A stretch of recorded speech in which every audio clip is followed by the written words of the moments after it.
The galaxy had learned long ago to treat war as an intricate system, a complex machine where every action could be measured, predicted, and controlled. For the civilizations of the Ascendant Concord, conflict was not a test of courage or ferocity. It was an equation, a matter of strategy, efficiency, and calculated risk. Lives were units, territories were variables, and victory was the sum of precise, unemotional decisions. In this vast framework, species were classified, ranked, and catalogued according to their potential to disturb the balance. Humanity, with its fledgling starships and untested ambition, had always been dismissed as a curiosity at best, an inconsequential outlier at worst. High Observer Vaelthur floated within the observation chamber of the Ziran Command Nexus, his elongated frame draped in ceremonial robes of muted metallics, a gesture more for tradition than necessity. He had witnessed countless wars in countless sectors, each with its predictable rhythm and outcome.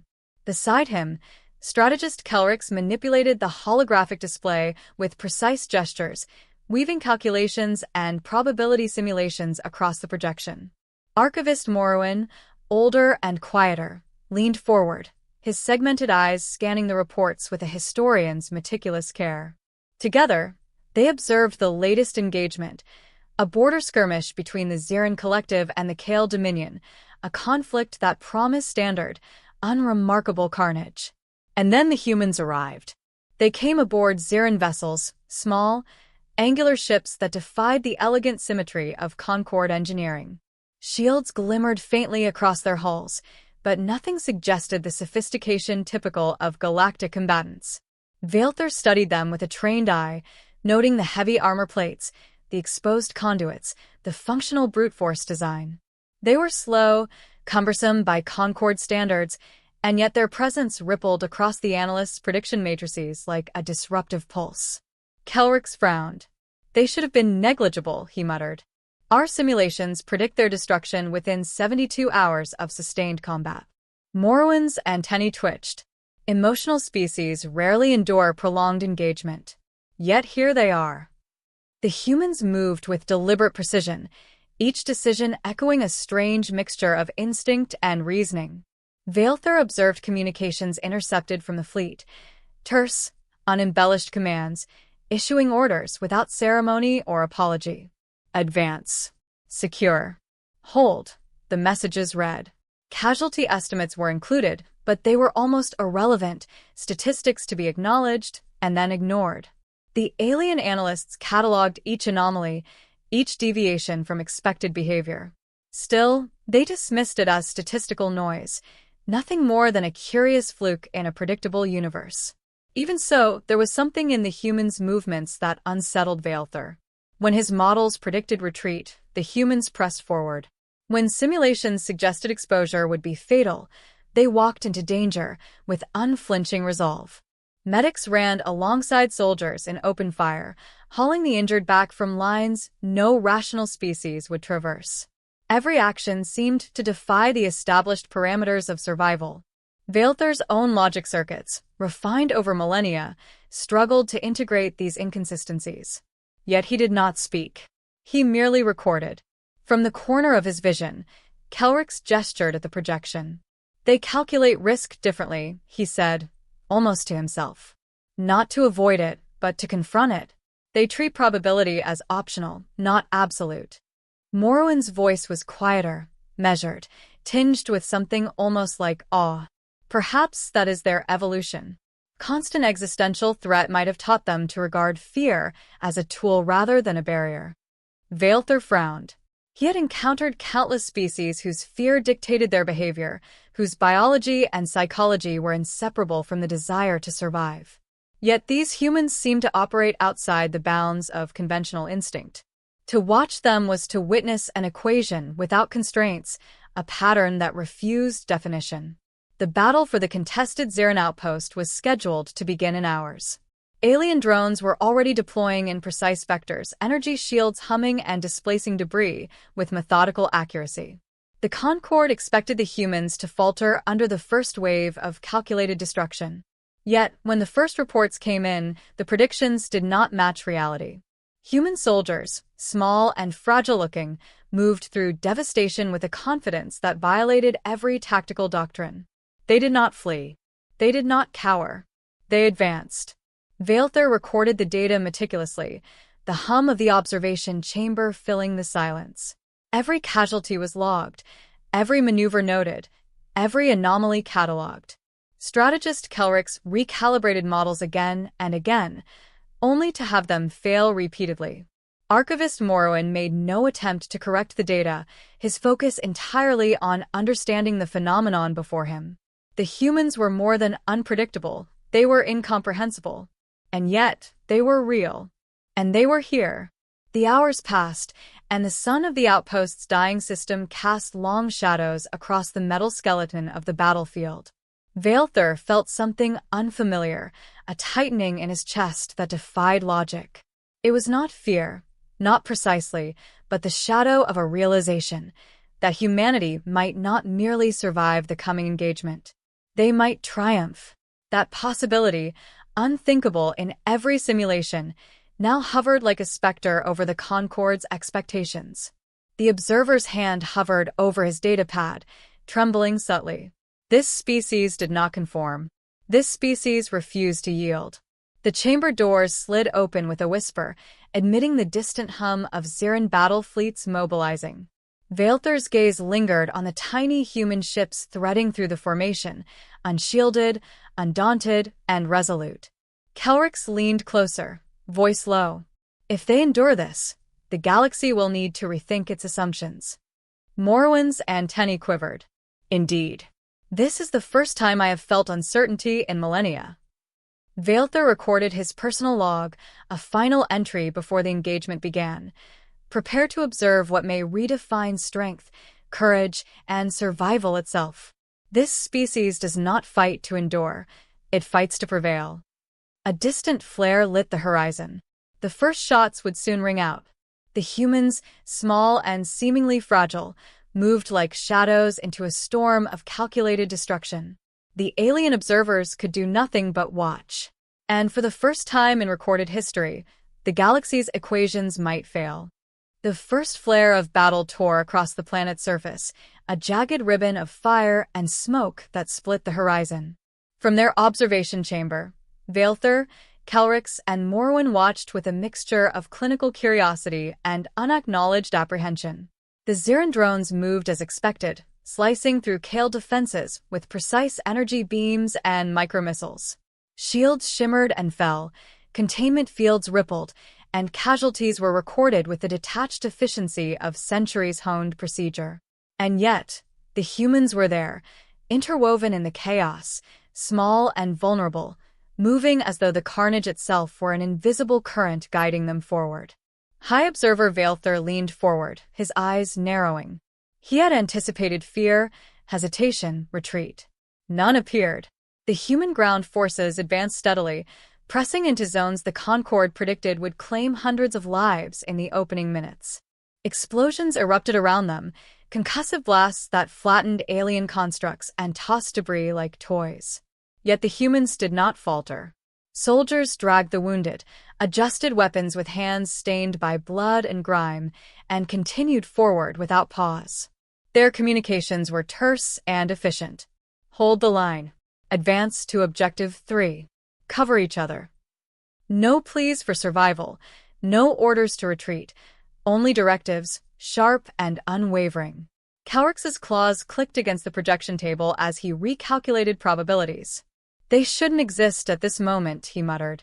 Simulations indicate a 72% attrition rate in the first hour. Yet they advance with almost deliberate disregard for loss. Morrowind's segmented eyes rotated slowly, absorbing every transmission, every battlefield image. They are adapting faster than I have ever recorded, he said. Each failed maneuver becomes data. Each casualty becomes a lesson. Vaelther made a note.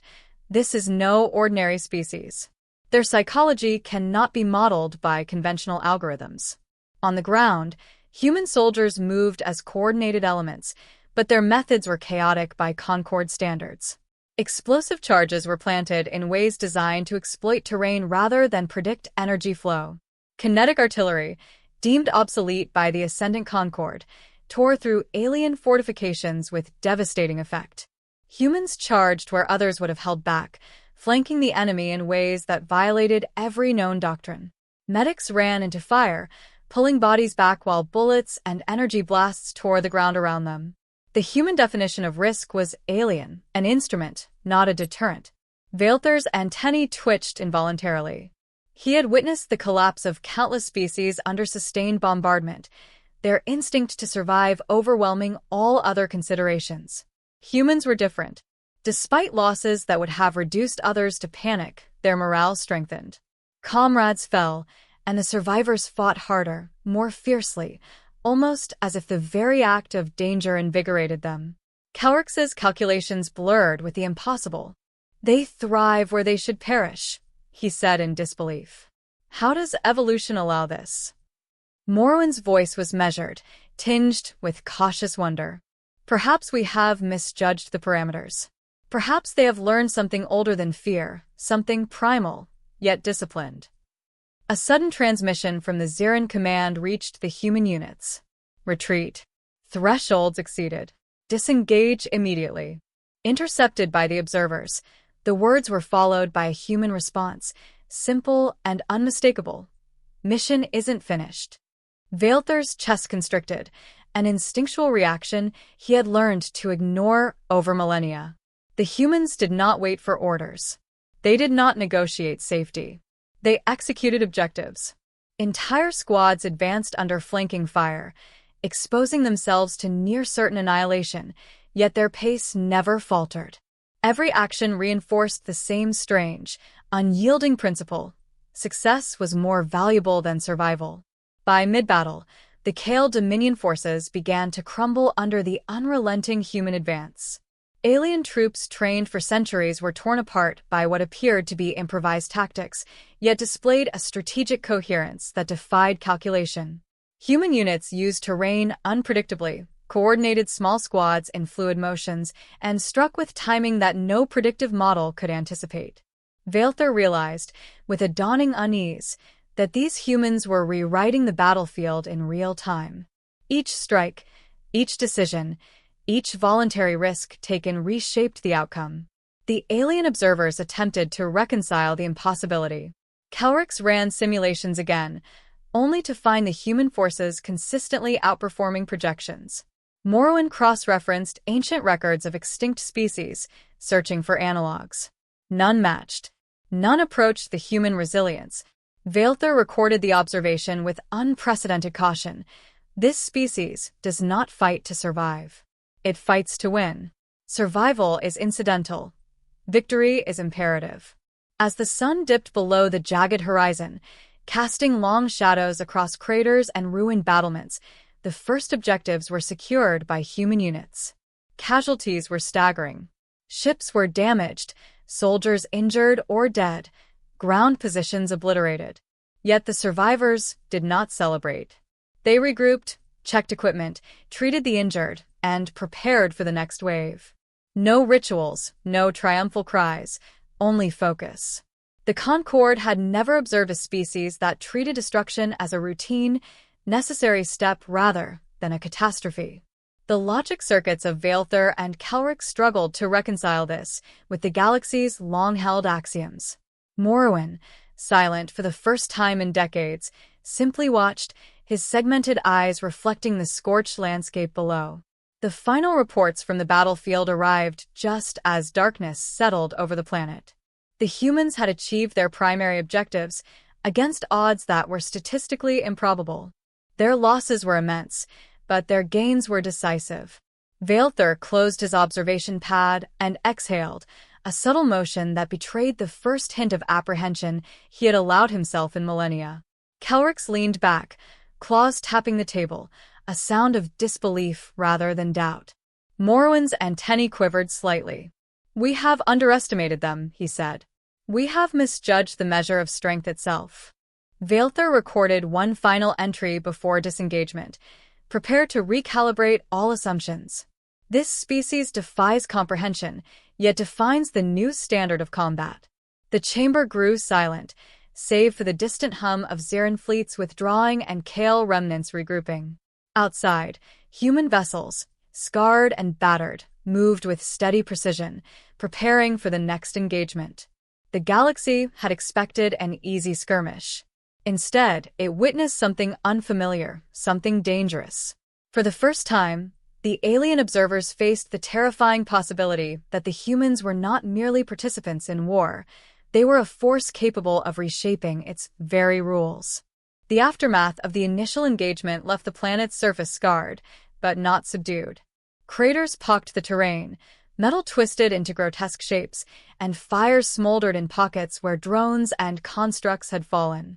Yet among the destruction, human soldiers moved with deliberate purpose, tending to the injured, salvaging equipment, and reinforcing positions. They did not linger to mourn, nor did they celebrate. Every action was precise, measured, and directed toward the singular objective that had brought them here, to achieve victory, regardless of cost. High Observer Valther's segmented eyes followed their movements with attention he had never experienced. Across the observation chamber, strategist Kelrix muttered through clenched mandibles, "They adapt faster than our simulations can process. Every maneuver they attempt is analyzed, every failure recalculated, and immediately corrected." Archivist Morrowan, silent for much of the previous engagement, finally spoke. "This is not merely adaptation. It is evolution in real time, conscious and relentless." Valther's antennae twitched in acknowledgement, a subconscious gesture of unease. The humans were rewriting the principles of engagement as they went, discarding conventional wisdom and crafting new strategies on the fly. The next wave of battle began before the first could fully conclude. Ziran commanders hesitated, unsure how to coordinate with human forces whose methods defied logic. Where Ziran units relied on shields and methodical suppression, humans exploited chaos. They used terrain, environmental hazards, and even their own casualties to create opportunities for advancement. A squad would lure Kale drones into exposed positions, drawing fire away from another unit executing an unpredicted flanking maneuver. Each tactic, improvised yet astonishingly effective, sent the Concord's predictive models into continuous loops of failure. Valther observed a small detachment of human soldiers pinned beneath the rubble of a collapsed alien tower. Every instinct in the galaxy dictated they should retreat, that their survival depended on immediate withdrawal. Instead, they coordinated with hand signals and terse communications, shifting debris and creating makeshift cover while returning fire with unerring accuracy. One soldier, injured severely, refused evacuation, insisting on maintaining his post to cover his comrades. Valther's chest constricted, a physical response he had learned to suppress, but this was instinct, raw and undeniable. He recorded, "They possess an understanding of loyalty and duty that transcends survival instinct." Kelrix's claws danced over the projection table, attempting to simulate these behaviors. Each iteration failed. The humans anticipated responses, exploited patterns, and created anomalies the AIs could not predict. "They treat failure as a resource," Kelrix said, voice tight with disbelief. "Casualties are not setbacks, they are inputs. Lessons harvested from chaos." Morrowan's antennae quivered as he watched intercepted communications. Phrases like "stand," "don't break," "keep moving" appeared repeatedly. There was no promise of safety, no reassurance of life beyond the battlefield, only imperatives of action, responsibility, and resolve. The Kale Dominion forces, long accustomed to rational warfare, began to fracture under this relentless pressure. Alien commanders found themselves reacting rather than planning, driven to counter the humans' unconventional approach rather than executing their original strategies. Human units did not preserve strength for future engagements. They committed all available resources to the present. They flanked, feinted, and assaulted with a ferocity that violated every known principle of sustainable combat. Valther recorded the phenomenon with unprecedented caution. This species does not conserve itself. It consumes danger and converts it into advantage. A small contingent of human soldiers approached a fortified Kale command outpost. Conventional logic dictated they would be annihilated before breaching the outer defenses. Yet they coordinated with unspoken synchronicity, each member anticipating the other's movements.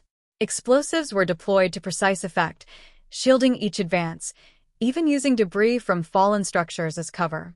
They breached the outpost, and against all calculations, succeeded without retreat or hesitation.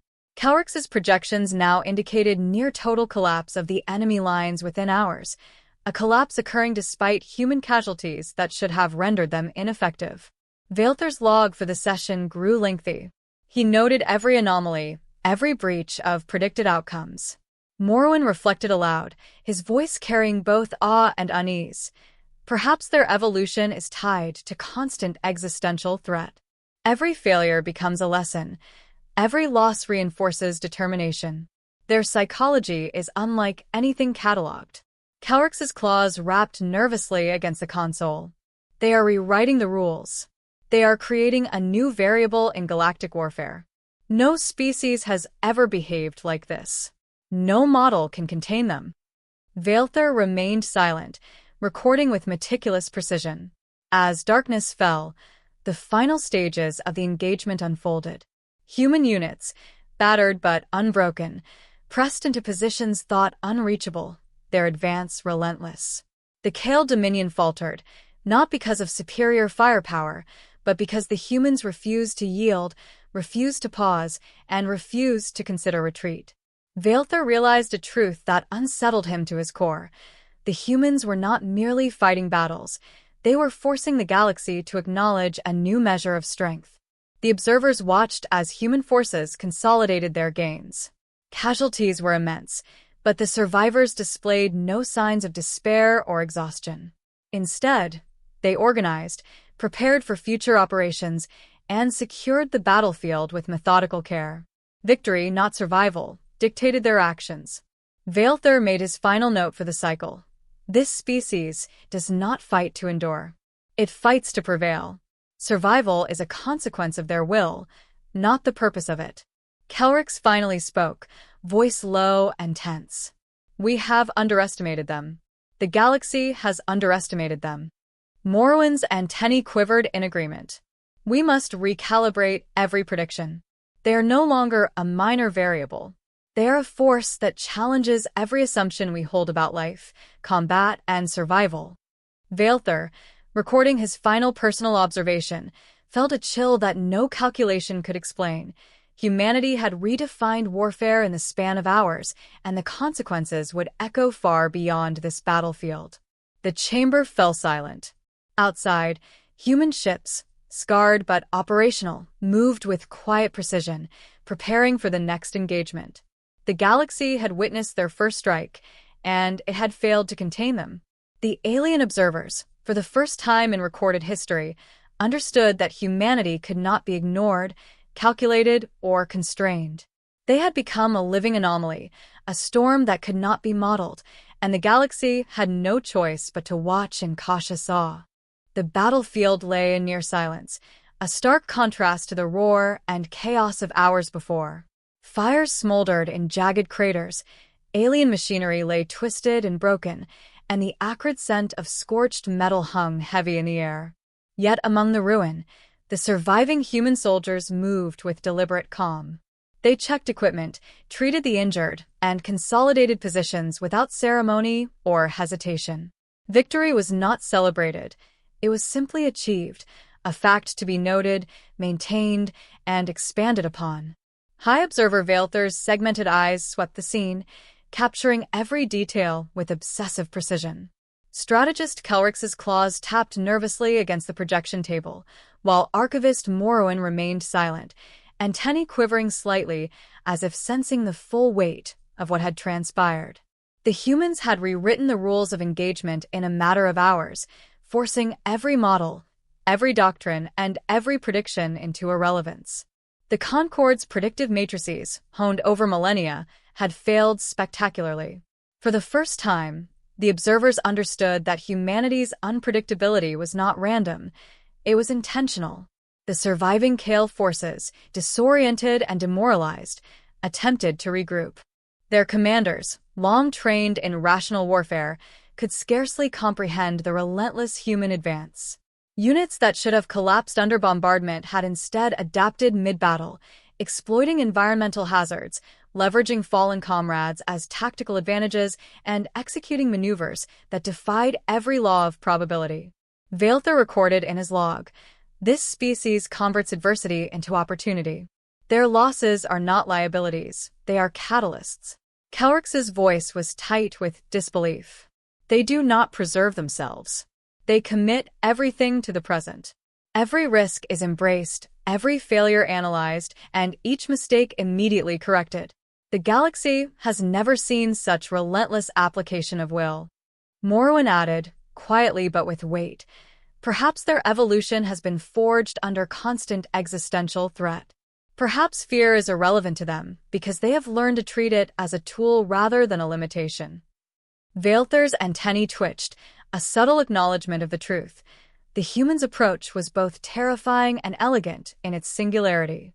The human soldiers now moved to secure the final objective, the Kale Command Nexus, a heavily fortified complex that had been expected to hold for days under standard assault.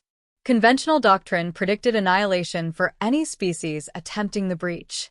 Yet humans approached with systematic precision. Explosives neutralized defensive barriers, while squads coordinated flanking attacks with an unspoken understanding. Each casualty, each close call, was treated as a minor setback, an opportunity to adapt, rather than a reason to retreat.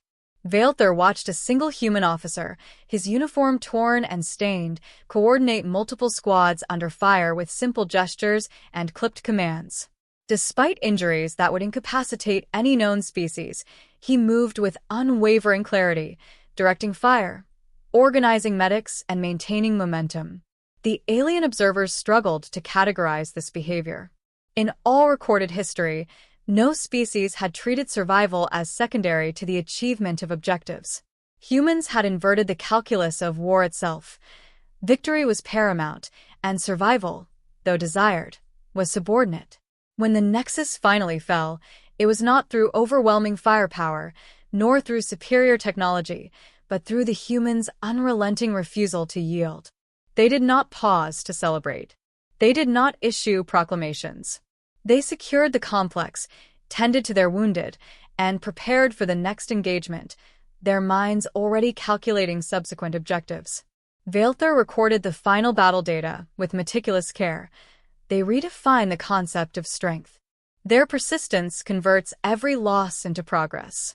Their victories are absolute because they accept total risk as a prerequisite. Kelrick's claws rapped against the console, a nervous cadence that betrayed his disbelief. "We have underestimated them," he admitted. "The galaxy has assumed deterrence, logic, and restraint govern all species. Humanity ignores each in turn. They do not negotiate, they do not hesitate, and they do not retreat." Morrowind's antennae quivered. Their existence forces a reevaluation of every assumption about life, survival, and combat. They are no longer a minor variable. They are an uncontrollable force. Vailther, for the first time in his career, experienced the weight of genuine apprehension. Humanity's capabilities were not merely a surprise, they were a warning. The final human units boarded their ships, battered but operational. Hulls bore scorch marks and pockmarks from energy blasts. Systems were patched in makeshift field repairs. Yet there was no panic, no haste, no display of fear. They moved with disciplined intent, an unspoken acknowledgement that the battle was won, but the war was far from over. Vailther recorded the closing observation. "This species does not fight to survive. It survives because fighting, regardless of cost, is their nature." They embody a principle that the galaxy cannot contain. Outside the observation chamber, distant stars glimmered across the void. The galaxy, vast and meticulously ordered, had encountered a species that defied order, logic, and expectation. Vailther's voice, calm and steady, delivered the final assessment to the Concord Command. "Prepare for reassessment. Humanity is no longer a negligible variable. Their resilience, adaptability, and will to prevail cannot be predicted. Every doctrine must be reevaluated in their presence. Kelrick's added, with quiet urgency, never underestimate them. Do not assume fear will bind them. Do not assume that logic governs their actions. Morwen's antennae twitched one last time, an involuntary acknowledgement of awe and apprehension. We have witnessed what happens when survival itself becomes secondary to resolve. The galaxy has not simply observed humans fight, they have observed the manifestation of will as a weapon. Vaelter, concluding his log, allowed himself a subtle shudder. For the first time, he understood, humanity's battle was more than a contest of arms. It was a declaration. A species that refused calculation, defied probability, and embraced total commitment could not be predicted, constrained, or dismissed. The galaxy had learned, too late, to fear what it had so casually ignored. The human ships departed the planet, leaving scorched fields and shattered defenses in their wake. Scarred, diminished, yet unbowed, they moved forward with the same relentless focus that had brought them victory. Vaelter's final note hung in the records like a warning etched in cold logic. The galaxy did not merely witness humans go to battle. It witnessed what occurs when a species transcends the limits of survival and embraces the uncompromising will to prevail.